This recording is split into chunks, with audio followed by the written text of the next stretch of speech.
Août 1944, Paris s'embrase, les camions de la Wehrmacht battent en retraite vers l'Est, alors que l'ombre se dissipe, des résistants français font surface, arborant des brassards tricolores et brandissant des listes de cibles. Pourtant, la libération est teintée d'une émotion plus sombre que jubilatoire. Le chaos post-occupation voit des voisins s'accuser, le barista servant du café aux officiers SS, les maires signant des actes de déportation, les hommes d'affaires expédiant du grain à Berlin. Chacun a un nom, une adresse et aucun endroit où se cacher. La question se pose, que se passe-t-il lorsqu'une nation choisit l'auto-épuration? Comment quantifier la collaboration? Combien ont péri en réglant des comptes sans rapport avec Hitler?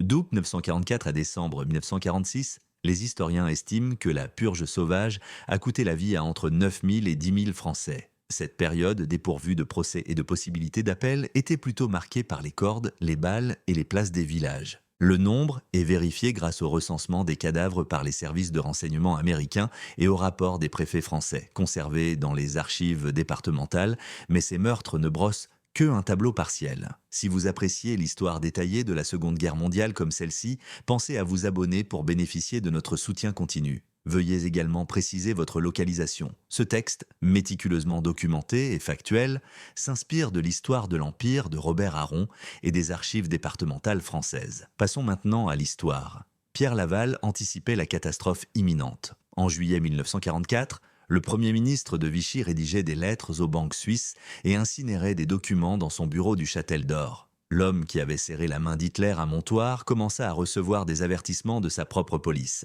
Les réseaux de résistance dressèrent des listes de cibles et son nom figurait en tête de liste. En collaboration avec Calculation, Laval orchestra la déportation de 76 000 juifs et força 650 000 travailleurs français à travailler dans des usines allemandes. Il créa également la brutale milice, une force paramilitaire qui torturait sans pitié les résistants et les vendeurs de lions. Ces chiffres restent significatifs grâce au suivi méticuleux de chaque train et des rapports d'arrestation par les services de renseignement alliés. Châtel d'Or fut libéré le 23 août. Des combattants FFI locaux découvrirent la maison de Laval vide, à l'exception d'une domestique qui les orienta vers la frontière espagnole. Ils le manquèrent de 6 heures, mais trouvèrent y ses dossiers, des relevés bancaires révélant des transactions berlinoises, des ordres d'expulsion portant sa signature, des listes de résistants remises à la Gestapo. Les preuves remplirent 3 caisses en bois qui furent donc finalement remises aux autorités américaines en septembre. Ils appréhendèrent Laval à Innsbruck le 2 mai 1945, alors qu'il voyageait à bord d'un train à destination de l'Espagne. Habillé en civil et muni de faux documents espagnols, le stratagème fut facilement démasqué. Les Américains le livrent aux autorités françaises le 31 juillet. Le 4 octobre, Laval est jugé à Paris devant la Haute Cour de justice. Le procureur André Morne présente des images de juifs embarqués dans des wagons à bestiaux et des témoignages de survivants de Drancy, témoins de la disparition de leur famille. La défense de Laval s'appuie sur un raisonnement analytique. Il soutient que la collaboration a sauvé des vies, suggérant que sans l'aide de Vichy, l'Allemagne aurait instauré la loi martiale et causé davantage de victimes. Citant des chiffres, il affirme avoir accéléré la libération de 300 000 prisonniers français, réduit le sabotage ferroviaire de 40% et maintenu les rations alimentaires à un niveau de subsistance. Cependant, le tribunal reste sceptique. Il possède ses discours célébrant le triomphe allemand et sa correspondance personnelle avec Heinrich Himmler concernant les cibles de déportation. Le 9 octobre 1945, le verdict est rendu fusillade. Et pour tenter d'échapper à son sort, Laval s'empoisonne avec du cyanure qu'il avait dissimulé pendant des mois. Les médecins évacuent le poison de son organisme et le transportent, à moitié conscient, dans la cour de la prison de Fresno. Le 15 octobre, à 7h15, 12 soldats français lui tirèrent mortellement 8 balles, sa dernière déclaration au bourreau « J'ai toujours servi la France ». Son corps fut enterré dans une tombe anonyme au cimetière TE, tandis que Vichy périssait à ses côtés. Laval, en revanche, connut la fin attendue. Le véritable carnage eut lieu là où la collaboration masquait des visages ordinaires et où les voisins attendaient depuis longtemps le châtiment. Dans le bourg de Toul, dans la région de la Caresse, la tranquillité persista jusqu'au 9 juin 1944, date à laquelle la division SS des Reich pendit publiquement 99 civils en représailles à leurs actions de résistance. Les habitants se souvenaient précisément de ceux qui avaient fourni des noms aux Allemands. Marie Dubois, qui faisait le ménage des officiers allemands et écoutait les conversations. Jean Bastide, vendeur de légumes à la garnison et collecteur de ragots au marché. Claude Perrault, traducteur de felgendarmerie et au courant des moindres faits et gestes des résistants de la ville, 20 août 1944. Des Reich se dirigent vers la Normandie, tandis qu'au coucher du soleil, les unités FFI prennent le contrôle des rues de Toulouse. À l'aube, des voisins découvrent le corps de Marie Dubois-Noir pendu à son balcon. La corde qui la ligote présente 3 motifs de nœuds distincts, suggérant l'implication de plusieurs mains. Aucun témoin ne se présente. Le comité local de libération rédige un rapport mentionnant un suicide. Mais les nœuds murmurent une autre histoire. Jean Bastide s'enfuit et parvient à parcourir 12 kilomètres avant que des agriculteurs près de Guimel ne le surprennent caché dans une grange. Ils l'agressent brutalement avec des outils agricoles, l'attachent à un arbre et discutent des méthodes d'exécution pendant 3 heures. La dispute sur son sort le sauve. Le commandant des FFI, Marcel Vert, arrive finalement et ordonne un procès formel. Bastide est condamné à la réclusion à perpétuité, mais ne purge que 18 mois. Marie Dubois est toujours décédée. Claude Perrault opte pour une autre approche. Il se présente au comité de libération le 21 août avec 2 valises remplies de documents allemands prétendument volés, les déclarant comme butin de la résistance. Ces documents sont d'authentiques dossiers des services secrets allemands contenant des rapports et des preuves de l'existence de refuges utilisés par la résistance française, marqués de l'écriture de Perrault. Les membres du comité ont examiné ces documents pendant 4 heures, car ils avaient été présentés par Perrault lui-même. Plus tard dans la soirée, ils l'ont exécuté dans le sous-sol de la mairie, sa mort étant officiellement enregistrée comme une tentative d'évasion. Fut-il accusé, jugé ou réduit au silence ? L'agitation dépassa les simples collaborateurs évidents pour atteindre un niveau ambigu où la survie exigeait des compromis et où les comités de libération cherchaient à se venger. Robert Brasilac, critique littéraire et rédacteur en chef du journal collaborationniste Je suis partout, qui publia des articles antisémites et écrivit sur l'influence juive et la supériorité culturelle allemande, comparu devant le tribunal le 19 janvier 1945. Le tribunal était rempli d'écrivains et d'intellectuels familiers de son œuvre. Dans la salle d'audience, l'accusation cite des articles de Brasilac. Des phrases controversées telles que « Il était nécessaire de s'isoler des Juifs,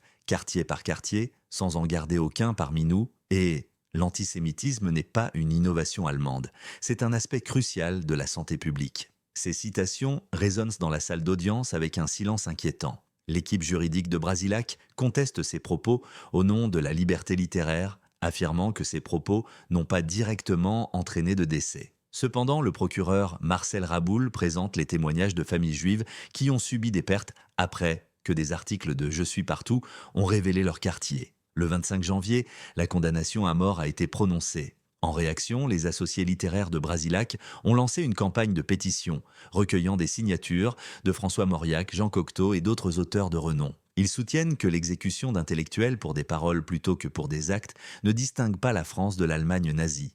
Charles de Gaulle a délibéré sur la requête pendant 3 semaines avant de refuser la grâce. Les raisons de sa décision restent classifiées jusqu'en 1968. La plume de Brasilac était une arme de guerre. 6 février 1945, forteresse de Montrouge.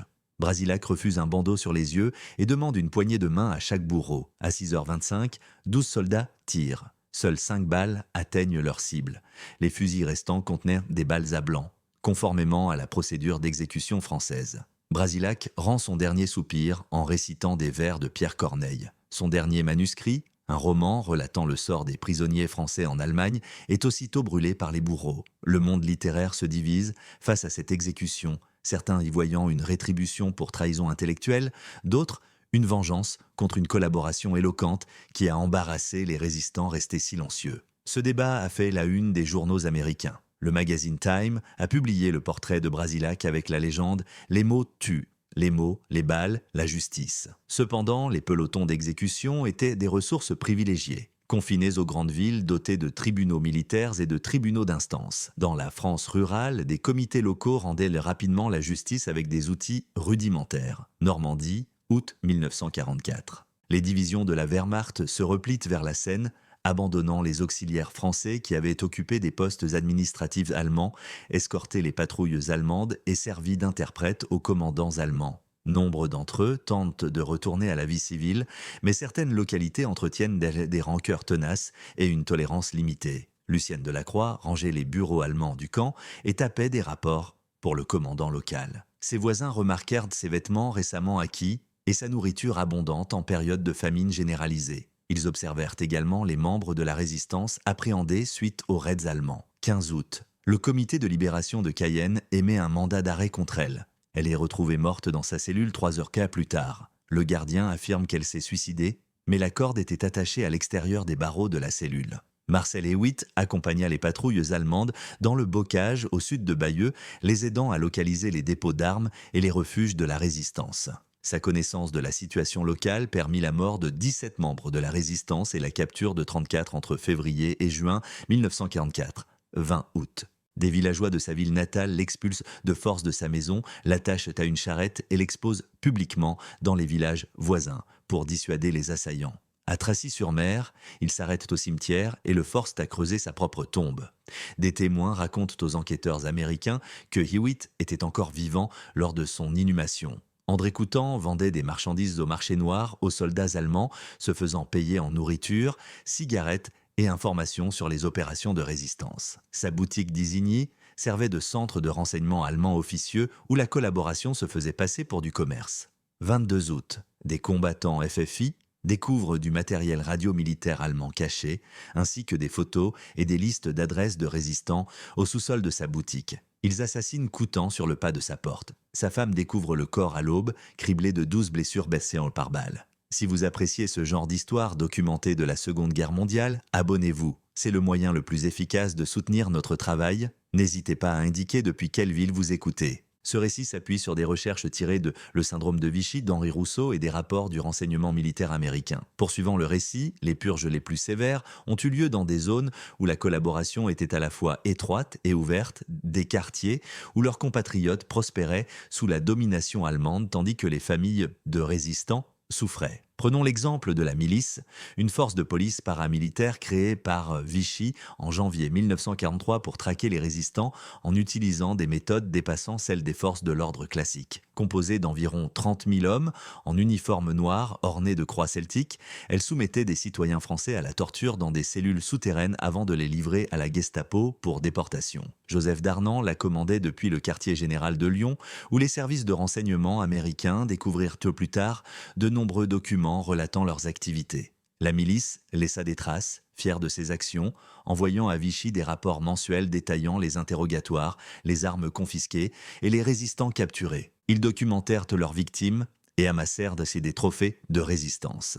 Lorsque les forces alliées envahirent le quartier général de la milice en 1944 et 1945, elles découvrirent des classeurs regorgeant de preuves reliant les atrocités à des noms et des visages spécifiques. Paul Touvier dirigea les activités de la milice à Lyon et supervisa l'exécution de 7 juifs à Rélieu-la-Pape le 29 juin 1944. Ces hommes disposèrent les victimes contre le mur d'un cimetière et les exécutèrent en représailles aux attaques de la résistance contre les soldats allemands. Touvier sélectionna personnellement les victimes au sein de la communauté juive lyonnaise et les transporta sur le lieu de l'exécution. Des témoins se souviennent qu'il jeta un coup d'œil à sa montre et ordonna à ses hommes d'achever la tâche rapidement. La libération arriva à Lyon le 2 septembre 1944. Touvier tenta de s'enfuir vers la Suisse, mais fut appréhendé à un poste de contrôle près d'Annecy. Des combattants FFI locaux le frappèrent et le ramenèrent à Lyon enchaîné. Le comité de libération réclame une exécution immédiate, mais la police militaire américaine intervient, exigeant un procès équitable prolongeant la vie de Touvier de 48 heures. Le 7 septembre 1944, 3 individus masqués étranglent Touvier dans sa cellule de la prison de Fort-Malhuc avec du fil à piano. Les gardiens n'auraient rien vu ni entendu. Le prévôt américain mène une enquête mais ne trouve aucun témoin et peu de preuves, si ce n'est un collaborateur décédé dans une cellule vide. Les archives officielles indiquent que la mort de Touvier est une tentative d'évasion, bien que le fil à piano ne soit généralement pas utilisé à de telles fins. Sa disparition déclenche une chasse à l'homme systématique pour retrouver d'autres officiers de la milice lyonnaise. Marcel Gambin, qui supervisait les interrogatoires à la prison militaire de l'école de santé, est mortellement abattu alors qu'il montait dans un train en gare de Partieux. René Coussonac, spécialiste de l'infiltration des cellules de résistance, se noie dans le Rhône, les mains liées dans le dos. En 2 semaines, 17 policiers de la milice lyonnaise sont morts et 8 autres ont disparu sans laisser de traces. La purge s'étend de Lyon à toutes les villes françaises où la milice est présente. À Toulouse, des comités locaux exécutent 23 officiers de la milice rien qu'en septembre 1944. À Marseille, 31 périssent entre août et novembre. À Bordeaux, des combattants FFI appréhendent les familles armes de la milice, exécutant épouses, enfants, maris et pères. Les rapports des services de renseignement américains de l'automne 1944 décrivent une campagne d'éradication systématique dépassant la justice la plus stricte. Les comités de résistance utilisent les systèmes d'archivage allemands pour retrouver chaque citoyen français ayant coopéré avec les autorités nazies. Ils possèdent des noms, des adresses, des photos et des registres détaillés de leurs activités de collaboration. La libération se transforme en un véritable tableau d'exécution, traqué, découvert, éradiqué. Cependant, les châtiments les plus sévères surviennent dans les zones où la collaboration prend des formes sexuelles, brisant les frontières morales sous le stress professionnel. Il s'agit d'une collaboration horizontale impliquant des relations sexuelles avec l'ennemi. Les Françaises entretenant des relations amoureuses avec des soldats allemands étaient soumises à des châtiments particuliers, mêlant fureur nationale, envie sexuelle et mépris moral. Des journalistes américains ont documenté des cas où ces femmes étaient humiliées en public, la tête rasée et le visage marqué de croix gammées, tandis qu'elles étaient de promener dans les rues sous les crachats et les jets de pierre de la foule. Ces coupes de cheveux publiques servaient à embarrasser les femmes qui avaient transgressé les normes sexuelles pendant l'occupation. Cependant, certaines communautés ont infligé des représailles plus que symboliques. Dans l'est de la France, où les garnisons allemandes étaient importantes et les liaisons fréquentes, les comités de libération ont orchestré des chasses à l'homme généralisées pour les femmes soupçonnées de collaboration de nature sexuelle. Simone Toussault, serveuse de 22 ans dans un café strasbourgeois servant des officiers allemands, a entretenu des relations avec de nombreux soldats pendant ces 3 années d'occupation. Le 15 novembre 1944, les voisins constatèrent que Simone recevait une meilleure nourriture, de nouveaux vêtements et des produits étrangers comme des cigarettes et du chocolat. Ils remarquèrent également les fréquents interrogatoires de la police militaire allemande sur les clients de son café. Ce jour-là, 4 hommes du comité de libération de Strasbourg visitèrent l'appartement de Simone, lui rasèrent de la tête de force, lui peignirent des croix gammées sur le front et la poitrine et la promenèrent à travers le centre-ville en sous-vêtements. La foule la suivit, jetant des ordures et criant « prostituée » et « traître ». Ce spectacle public prit fin place Kléber, où les membres du comité attachèrent Simone à un lampadaire pour l'humilier davantage. Elle périt après 14 heures d'exposition au froid glacial de novembre, sa mort étant attribuée officiellement à une insuffisance cardiaque. Cependant, des témoins oculaires décrivirent une jeune femme succombant au froid sous le regard enragé d'une foule en colère. Son corps fut inhumé dans une fosse non identifiée du cimetière municipal de Strasbourg. Personne ne se présenta pour le réclamer. Marie Dubois, 18 ans, distincte de celle de l'affaire Tulle, résidait dans un village proche de Metz lorsque les troupes de la Wehrmacht envahirent le village. Les soldats allemands s'emparèrent de la ferme familiale pour en faire leur centre de commandement local. Marie s'occupa d'eux, nettoya leurs uniformes et noua une relation intime avec un sergent allemand nommé Klaus Weber qui fit vœu de l'épouser après la guerre. Le 3 décembre 1944, les troupes américaines libérèrent le village et découvrirent Marie cachée dans la cave de la ferme aux côtés de Weber, qui avait déserté son unité plutôt que d'accompagner les forces allemandes lors de leur repli. Les soldats américains remirent les 2 prisonnières aux autorités françaises locales. Le soir même, le comité de libération du village se réunit pour décider de leur sort. Weber fut exécuté sur le champ pour désertion de l'armée allemande. La condamnation de Marie, cependant, fut plus longue. Les femmes du village l'ont déshabillée, lui ont rasé la tête et les sourcils, ont enduit son corps de goudron de houille et de plumes, puis l'ont conduite sur la place de l'église où elles l'ont attachée au monument aux morts. Défunte de 1914-1918, honorée. Marie périt après 2 jours sans nourriture ni hydratation, tandis que les villageois hésitent à lui ôter la vie. Son acte de décès, consigné aux archives municipales de Metz, indique que des complications liées à l'exposition au froid en sont la cause. Le pasteur du village refuse d'être enterré en terre sacrée. Elle trouve la mort dans une tranchée en bord de route, au-delà des limites du cimetière, sans inscription et sans cérémonie. Dépouillée, tondue, muette. La régularité des purges transparaît à l'examen des statistiques régionales. Dans le département du Rhône, comprenant Lyon, les comités de libération ont procédé à 417 exécutions entre août 1944 et mars 1945. Les services de renseignement américains ont retracé ces massacres en examinant les rapports des préfets locaux tenus de soumettre le décompte des victimes au gouvernement provisoire. Le département d'Ayrault, dont Montpellier est le centre, a recensé 329 décès par exécution au cours de la même période. 195 personnes ont été recensées dans le Var après une longue période, non pas à la suite de lynchages aléatoires ou de vindictes populaires improvisés, mais grâce aux opérations méticuleuses des comités de libération calquées sur l'efficacité allemande. Ces groupes utilisaient des documents nazis saisis pour identifier leurs cibles et procédaient à des exécutions systématiques à partir de ces listes. Certaines régions ont fait preuve d'une précision remarquable dans leur campagne d'extermination. Le département de l'Isère, qui englobe Grenoble, tenait des registres détaillés des purges conservés dans les archives départementales. Les membres des comités classaient la collaboration en catégories distinctes. La collaboration avec les services de renseignement était passible de la peine de mort, la collaboration économique entraînait la confiscation et l'emprisonnement, et la collaboration sexuelle entraînait l'humiliation publique, suivie de l'exil ou de l'exécution selon la gravité. Entre septembre 1944 et janvier 1945, les comités de l'Isère ont traité 873 cas de collaboration aboutissant à l'exécution de 212 personnes, à une peine d'emprisonnement de 451 $ et à l'humiliation publique de 110 personnes. La cohérence mathématique suggère une administration organisée plutôt qu'une vengeance spontanée. Des schémas cohérents se dégagent dans toute la France libérée. Département après département, le nombre d'exécutions augmente progressivement à partir de l'automne 1944, atteignant son maximum en décembre et janvier, suivi d'une forte baisse une fois que le gouvernement provisoire a rétabli l'autorité centrale. Ces chiffres reflètent l'évolution du paysage politique plutôt que des débordements émotionnels. Une fois que Paris a repris le contrôle de l'État sur les comités locaux, les massacres ont cessé. Cependant, la répartition géographique suggère quelque chose de plus sinistre. Les départements dotés de solides réseaux de résistance affichent des taux d'exécution plus faibles, tandis que les zones où la résistance était faible ou lente à se développer enregistrent des pertes plus élevées. Les purges n'étaient pas de simples représailles contre les collaborateurs, elles constituaient un moyen de dissimuler la gêne ressentie envers les communautés qui retardèrent la résistance. Charles de Gaulle a reconnu cette dynamique et a agi rapidement pour reprendre le contrôle de l'État sur la justice d'autodéfense. En février 1945, les troupes du gouvernement provisoire démantelèrent la plupart des comités de libération locaux et transférèrent leurs dossiers au système judiciaire conventionnel. Les représailles brutales cessèrent, non pas parce que la France avait gracié ses collaborateurs, mais parce que l'État réaffirmait sa domination sur la violence.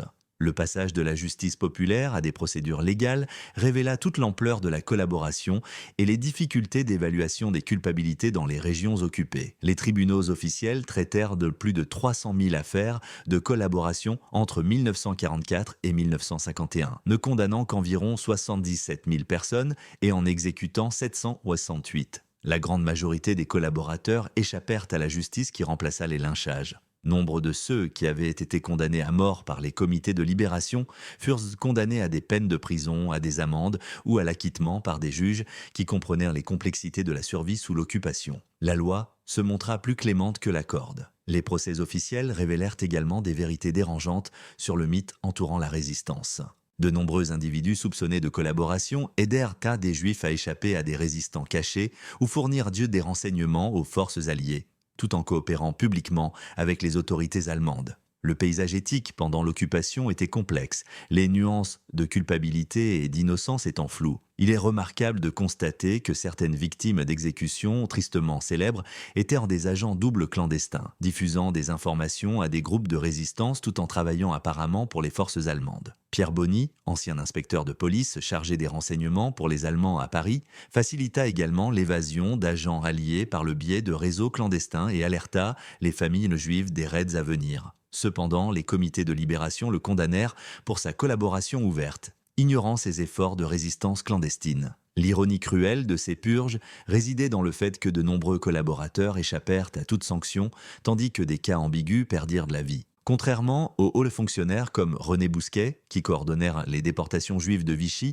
et survécurent, grâce à leurs relations politiques et à leurs ressources juridiques, des individus de rang inférieur comme des traducteurs et des commerçants périrent faute de protection au-delà de l'opinion publique et des documents locaux. Alors que les enquêteurs français approfondissaient les décennies suivant la libération, de nombreux charniers et lieux d'exécution furent mis au jour au cours des années 1970 et 1980. En 1974, des ouvriers du bâtiment, à Ordures-sur-Glane, découvrirent une fosse contenant 47 corps, blessés par balles au crâne, identifiés plus tard comme des civils français grâce à leurs dossiers dentaires et à leurs effets personnels. Il fut établi que ces personnes avaient été exécutées par les comités de libération en septembre 1944, accusés de collaboration. Des découvertes similaires eurent lieu dans toute la France, notamment une fosse commune près de Toulouse révélant 63 corps. tous tués entre août et octobre 1944. Un site de fouille près de Lyon a mis au jour 32 corps, les mains liées, présentant des blessures à la tête dignes d'une exécution. Les travaux de construction en cours continuèrent de révéler des preuves de massacres systématiques que les documents officiels avaient sous-estimées ou ignorées. L'archéologie des purges dressait un tableau plus inquiétant que ne le laissaient entendre les statistiques gouvernementales. Les rapports des services de renseignement américains de 1944 et 1945 estimaient le nombre d'exécutions à entre 9 000 et 10 000, mais les fosses communes mises au jour laissaient entrevoir des chiffres plus élevés. Les historiens contemporains estiment aujourd'hui qu'environ 12 000 à 15 000 civils français ont péri lors d'exécutions extrajudiciaires pendant la période de la Libération. Les fosses communes ont également révélé la nature structurée des massacres, les corps étant enterrés en groupe, suggérant des exécutions coordonnées plutôt que des lynchages isolés. Les effets personnels avaient été méthodiquement emportés, suggérant à la fois un vol et une vengeance. Les purges constituaient non seulement une purge politique, mais aussi une entreprise lucrative. Les découvertes les plus troublantes furent celles de tombes contenant des femmes et des enfants. 12 corps ont été découverts près de Marseille. Ceux de 3 enfants de moins de 10 ans, de 2 femmes enceintes et de plusieurs adultes. Toutes les victimes présentaient des traces de torture avant leur exécution. Leurs crimes étaient liés à des officiers malveillants qui avaient fui la région. Les comités de libération ont assassiné épouses et enfants pour empêcher la persistance de lignées collaboratrices potentielles. La découverte des tombes de ces enfants a brisé toute idée romantique de la juste résistance. Il s'agissait d'un cas de nettoyage ethnique déguisé en purification nationaliste, impliquant le meurtre systématique de familles et la destruction des archives communautaires pour dissimuler l'innocence. En 1988, 44 ans après la Libération, des ouvriers du bâtiment français ont découvert le plus grand charnier de victimes d'une purge jamais découvert lors de la construction d'un centre commercial à Rayanne. 137 corps furent retrouvés, soigneusement alignés, chacun avec les mains liées et une seule blessure par balle à l'arrière de la tête, datant de novembre 1944. Les enquêtes révélèrent que le comité de libération de Rayanne avait géré efficacement les cas de collaboration pendant 3 semaines en novembre. Il classa les suspects par catégorie: exécution immédiate, exécution différée, emprisonnement, humiliation publique et acquittement. La fosse commune ne contenait que les victimes de l'exécution immédiate. Cependant, l'enterrement organisé indiquait que d'autres catégories auraient pu conduire à la découverte de fosses supplémentaires. La découverte de Rayanne obligea les historiens français à aborder des questions délicates concernant la mythologie de la Libération qui avait façonné la mémoire nationale pendant 4 décennies. La résistance ne se contentait pas de combattre l'occupation allemande. Elle exécutait également des collaborateurs présumés. En de nombreux endroits, une guerre civile a opposé des civils français accusés uniquement d'avoir survécu sous l'occupation en se rangeant du côté des puissances occupantes. Si les tombes ne révèlent peut-être pas toute la vérité, elles ne mentent pas non plus. Chaque personne incarne des décisions prises dans des conditions insupportables et des verdicts rendus par des concitoyens dissimulant leur propre stratégie de survie. La Libération n'a pas racheté l'honneur français. Elle a plutôt enterré le déshonneur français aux côtés des corps français, sur une terre française qui continue de révéler des vérités cachées. Comme prévu, le centre commercial a été inauguré. Des véhicules ont été garés au-dessus des tombes et du pain a été acheté au-dessus des dépouilles. La plaque commémorative porte la mention « Mort inconnue de 1944 ». Elle omet la collaboration, la résistance ou la purification. Seules les dates de décès et les coordonnées d'une tombe non identifiée, contenant 137 histoires inédites que la France veut oublier, sont inscrites. La vérité demeure cachée sous le parking. Pourtant, chaque hiver, le béton se fissure et les mauvaises herbes poussent à travers l'asphalte au printemps.